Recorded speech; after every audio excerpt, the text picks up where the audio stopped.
शुक्लां ब्रह्मविचारसारपरमामाद्यां जगद्व्यापिनीं वीणापुस्तकधारिणीमभयदां जाड्यान्धकारापहां हस्ते स्फाटिकमालिकां विदधतीं पद्मासने संस्थितां वन्दे तां परमेश्वरीं भगवतीं बुद्धिप्रदां शारदां।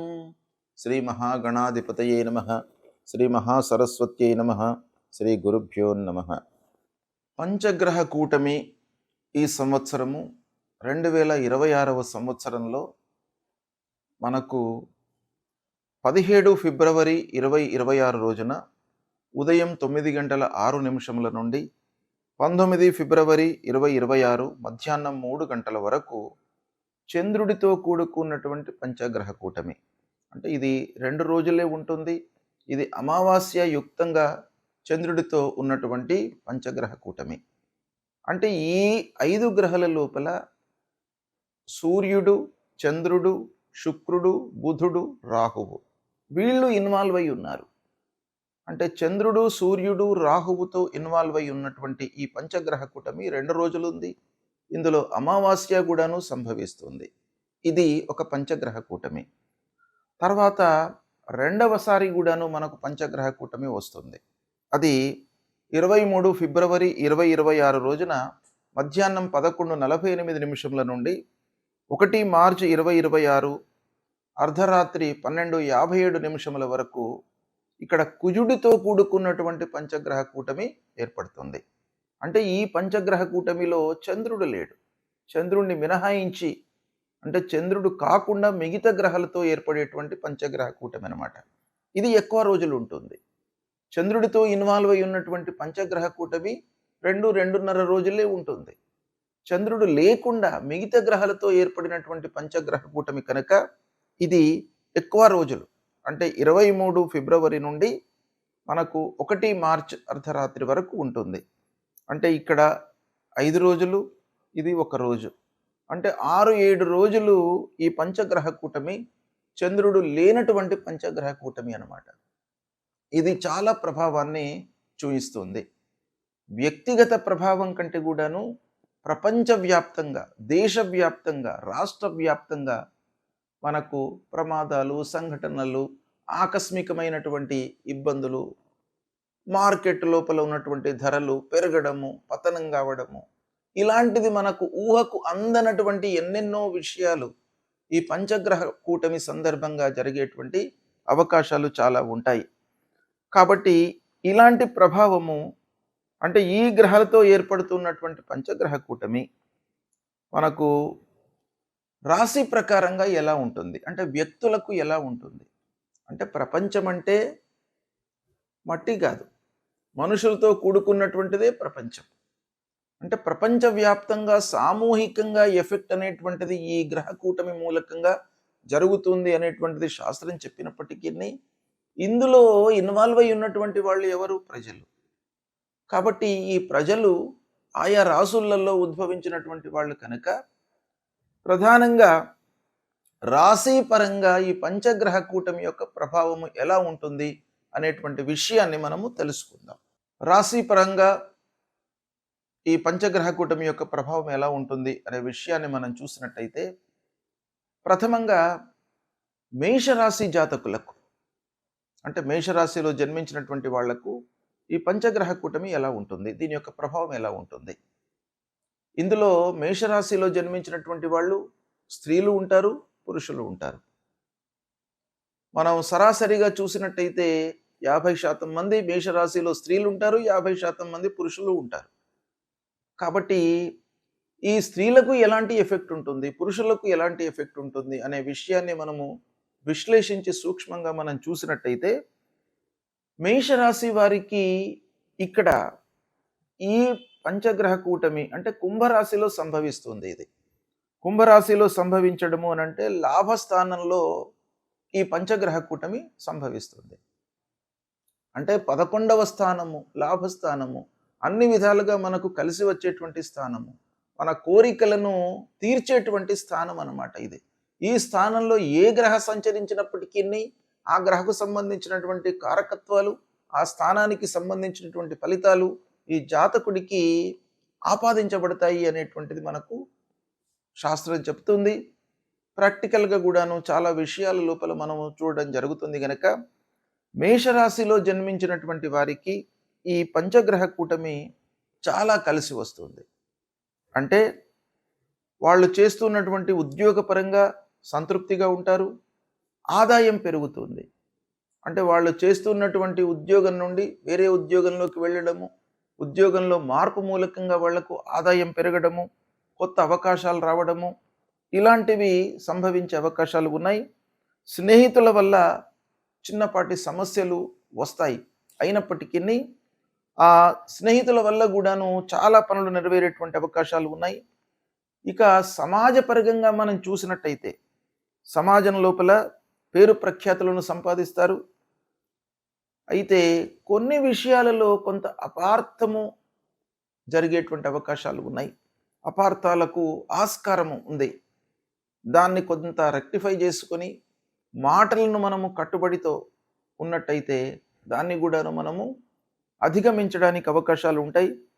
అనవసరమైనటువంటి ఖర్చులు ఒక రకంగా కనబడుతున్నాయి. కాబట్టి దాన్ని కూడాను కొంత జాగ్రత్తగా చూసుకున్నట్టయితే ఈ మేషరాశి వారికి పంచగ్రహ కూటమి చాలా అనుకూలంగా ఉంటుంది. స్త్రీలకు కానివ్వండి, వాళ్లకు ఆరోగ్య సమస్యలు లేకుండా ఉంటారు. పూర్వం ఏవైతే ఆరోగ్య సమస్యలను ఎదుర్కొన్నారో ఈ పంచగ్రహ కూటమి మూలకంగా వాళ్లకు లాభస్థానంలో జరుగుతుంది. కాబట్టి వాటినన్నిటిని నుండి కూడాను విముక్తులయ్యేటువంటి అవకాశం బాగా ఉంది. కనుక స్త్రీలకు, పురుషులకు, మేషరాశిలో జన్మించినటువంటి వాళ్లకు అందరికీ కూడాను ఇది బాగా కలిసి వస్తుంది. పంచగ్రహ కూటమి అంటే ఏమిటి? ఈ గ్రహాలు ఒక్క రాశిలో సంచరించడం మూలకంగా ఎలాంటి ఫలితాలు ఉంటాయి? అసలు ఈ గ్రహ కూటమి అనేటువంటిది ఎలా ఏర్పడుతుంది అనే విషయాన్ని మనము ఒక్కమారు చూసినట్టయితే, సాంప్రదాయ జ్యోతిష్యంలో మనకు 9 గ్రహాలను మనము తీసుకుంటాము లెక్కలోకి. వాటి యొక్క చలనము, వాటి యొక్క సంచారాన్ని దృష్టిలో పెట్టుకొని ఫలితాలను మనం చెప్పడం జరుగుతుంది. సూర్యుడు, అంగారకుడు, బుధుడు, గురువు, శుక్రుడు, శని, రాహువు, కేతువు, ఇవి 9 గ్రహాలు. రాహు, కేతువు ఎప్పుడు కూడాను వాళ్ళు సమసప్తక స్థితి లోపల ఉంటారు. అంటే ఒకరి నుండి ఒకరు 180 డిగ్రీస్లో ఉంటారన్నమాట. అంటే రాహు, కేతువులు ఎప్పటికి కూడాను కలవడం అనేటువంటిది జరగదు. అయితే మిగతా 8 గ్రహాలు కలవడానికి అవకాశాలు ఉంటాయి. దాన్ని ఆ 8 గ్రహాలు కలిసినట్టయితే, ఒక్క రాశిలో కలిసినట్టయితే దాన్ని అష్టగ్రహ కూటమి అని అంటారు. అంటే 8 గ్రహాలు ఒక రాశిలో చేరి సంచరించడం అన్నమాట. అదేవిధంగా షష్టగ్రహ కూటమి, పంచగ్రహ కూటమి అనేటువంటిది మనకు ప్రధానంగా వీటి యొక్క ఫలితాలు ఈ గ్రహాలు కలవడము అనేటువంటిది సంభవిస్తూ ఉంటుంది. అయితే ముఖ్యంగా ఈ పంచగ్రహ కూటమి అని అంటే 5 గ్రహాలు, ఈ 9 లోపల 5 గ్రహాలు ఒక రాశిలో చేరినవి. అంటే కుంభరాశిలో ఈ 5 గ్రహాలు సూర్యుడు, అంగారకుడు, బుధుడు, శుక్రుడు, రాహువు. శని మీనరాశిలో ఉన్నాడు, కేతువు సింహరాశిలో సంచరిస్తున్నాడు. చంద్రుణ్ణి మినహాయించి మనం చూసినట్టయితే 5 గ్రహాలు కుంభరాశిలో చేరినవి. ఈ కుంభరాశిలో సంచరించడాన్ని మనం ఏమంటాం? పంచగ్రహ కూటమి అని అంటాం. ఈ పంచగ్రహ కూటమి మూలకంగా మనకు ఎలాంటి ఫలితాలు ఉండబోతున్నాయి, ఎలాంటి ఫలితాలు ఉంటాయి జనరల్గా అనే విషయాన్ని మనం చూసినట్టయితే, సామూహిక కర్మ ఫలితాలను ఒక్కసారి బయటకు తీసుకువచ్చేటువంటి ఒక స్థితి ఏర్పడుతుందన్నమాట ఈ కూటమి సమాగమం మూలకంగా. అంటే గ్రహాలన్నీ కూడాను కలిసి సంచరించడం మూలకంగా సామూహికంగా కర్మలు, సామూహికంగా చేసేటువంటి పనులపై మనకు ఎక్కువ ప్రభావాన్ని చూపిస్తుంది. అంటే దీని సూక్ష్మంగా మనం చూసినట్టయితే ఇది వ్యక్తుల కంటే కూడాను ఈ గ్రహ కూటమి మూలకంగా కలిగేటువంటి ఫలితాలు ప్రపంచవ్యాప్తంగా, దేశవ్యాప్తంగా రాష్ట్ర వ్యాప్తంగా ఎక్కువగా ప్రభావాన్ని చూపిస్తాయి. అంటే ప్రపంచవ్యాప్తంగా ఎలా ఉంటాయి, ఎక్కువ సంఘటనలపై ప్రభావం చూపిస్తుంది గనక ప్రపంచ స్థాయిలో ఎలాంటి ప్రభావాలు ఉంటాయి, ప్రపంచ స్థాయిలో మనకు ఉండేటువంటి ప్రభావము సంఘటనలు ఏంటంటే రాజకీయ పరంగా, రాజకీయంలో ప్రపంచవ్యాప్తంగా దేశాలలో రాజకీయ మార్పులు, ప్రభుత్వాలపై ప్రజల యొక్క అసంతృప్తి, నియంతృత్వ పాలనలకు చరమగీతం పాడడము, అంటే నియంతృత్వ పాలనలు బలహీనపడడము, తర్వాత కొత్త రాజకీయ కూటమిలు ఏర్పడడము, అంతర్జాతీయ ఒప్పందాలు, యుద్ధాలు, ఉద్రిక్తతలు, వీటిపైన కూడాను చాలా ప్రభావం చూపిస్తుంది. అంటే సరిహద్దు వివాదాలు మళ్ళీ చెలరేగే అవకాశాలు ఉంటాయి. ఆయుధ పరీక్షలు, సైనిక కదలికలు, శాంతి చర్చలతో పాటు ఆకస్మికమైనటువంటి ఘర్షణలు, ఇక ఆర్థిక వ్యవస్థపై కూడాను ఈ పంచగ్రహ కూటమి యొక్క ప్రభావం ఉంటుంది. అంటే ప్రపంచ మార్కెట్ లోపల అస్థిరత అనేటువంటిది చోటు చేసుకుంటుంది. అంటే బంగారము కానివ్వండి, చమురు, డీజిలు, కరెన్సీలపై ఊగిసలాట, అంటే అస్థిరత ఏర్పడుతుంది. కొన్ని దేశాలకు భారీ నష్టం వాటిల్లేటువంటి అవకాశాలు ఉంటాయి. కొన్ని దేశాలకు ఆకస్మిక లాభం చేకూరుతుంది. అంటే ఒక దేశానికి నష్టం జరుగుతుంటే ప్రపోర్షనల్గా ఇంకో దేశము లాభపడేటువంటి అవకాశాలు మనకు ఉంటాయి. అవన్నీ కూడాను ఈ యోగం మూలకంగా సంభవించే అవకాశాలు ఉంటాయి. అంతేకాకుండా ప్రకృతి లోపల వైపరీత్యాలు ఏర్పడతాయి. అంటే భూకంపాలు, అగ్నిపర్వతాలు విస్ఫోటనం కావడము, సముద్ర తీర ప్రాంతాలలో తుఫాన్లు ఏర్పడము, వరదలు రావడము, వాతావరణంలో అతి తీవ్రమైనటువంటి మార్పులు ఏర్పడము, ఇలా ప్రపంచవ్యాప్తంగా జరిగేటువంటి అవకాశాలు ఉన్నాయి.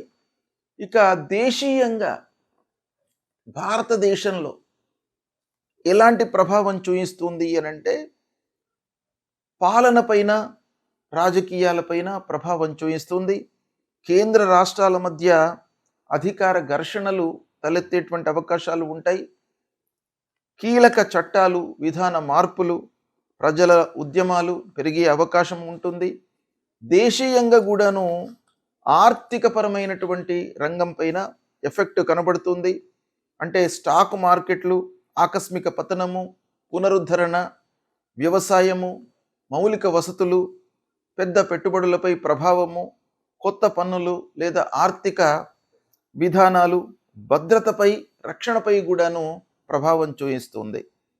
ఇలా దేశం పైన, రాష్ట్రం పైన మనకు తీర ప్రాంతాలపైన ప్రభావం చూపిస్తుంది.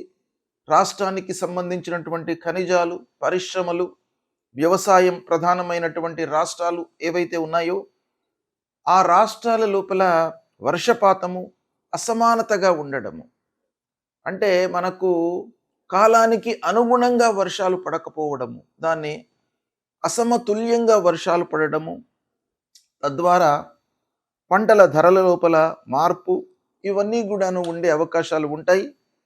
ఇక వీటన్నికి తోడుగా ఆధ్యాత్మికంగా మనకు మార్పులు వస్తాయి. అంటే ఇన్ని కష్టాలు ఒక పక్కన వచ్చే అవకాశాలు ఉంటాయి కాబట్టి సహజంగా మానవుడి లోపల ఆధ్యాత్మికత అనేటువంటిది పెరుగుతుంది.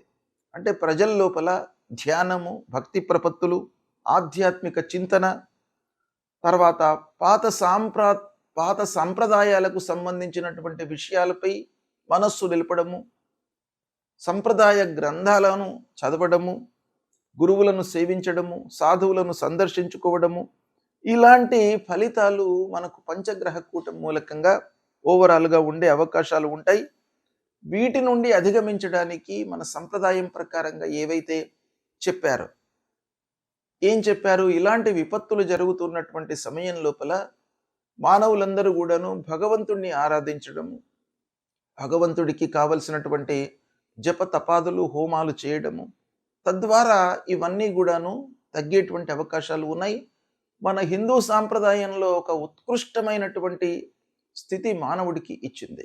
ఏంటంటే కరెక్షన్ చేసుకోవడానికి, విపత్తులు సంభవించినప్పుడు భగవంతుణ్ణి మీరు ఆరాధన చేసినట్టయితే తప్పకుండా ఇవన్నీ కూడాను తగ్గుతాయి అనేటువంటిది ఒకటి మనకు శాస్త్రంలో చెప్పింది ఉన్నది. కాబట్టి ఇలాంటివి జరుగుతున్నప్పుడు భగవద్ ఆరాధన, హోమాలు, యాగాలు, స్తోత్ర పారాయణాలు నిరంతరము చేయడం మూలకంగా ఇలాంటి ప్రభావాలు తగ్గి ప్రజల లోపల సుఖశాంతులు కలిగేటువంటి అవకాశాలు ఉంటాయి.